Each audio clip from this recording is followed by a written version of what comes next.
Another issue, I think it's often that our pain, our traumas, they're often so layered, so nuanced, and so complex that we get fixated on a specific point where they lie. Right? For example, we assume, well, my issue is only connected to this person and my relationship with them, and if they're the issue and I can't change them, then I'm just going to be stuck here. Right. And that often Which is a powerless view. Right. Yeah. Yeah, it's a very powerful position to be in. And it also kind of absolves us of any accountability. Right, which can be a comfortable thing. Exactly. Perceived to be comfortable. Yeah. Taking on the responsibility of, whatever may be maybe ailing us spiritually and mentally. It's a weight to have to lift. Quite frankly, a lot of folks, when they're at that point, when they're considering counseling, it's gotten to the point where the weight has just become too great.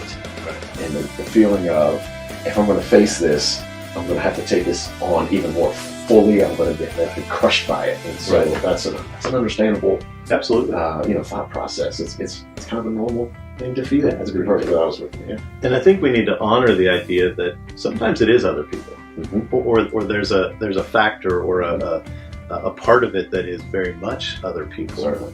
But we're never powerless in that situation. Right. We always have a decision on what do I do with this, or how can I change this, because we're all interconnected.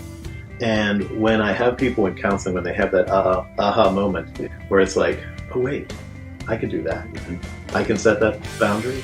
I can deal with it this way. I can communicate this way. I can be free from the control that those people have had in my life, even if I can't change them. That moment is just beautiful for a counselor. From my perspective, to see clients have that moment where it's like, oh, wow, I can do that. I can't change them, but I can change how I respond.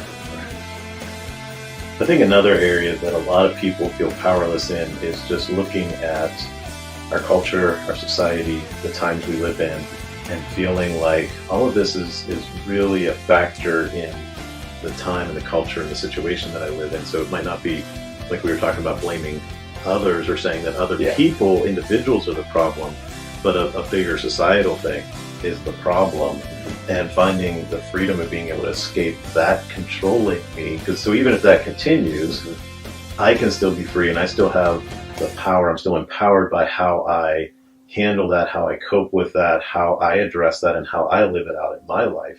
That I'm still not powerless in the midst of something that I perceive to be an injustice, you can even just think of as Christians living in a culture where a lot of times we feel like the culture's against us. Right.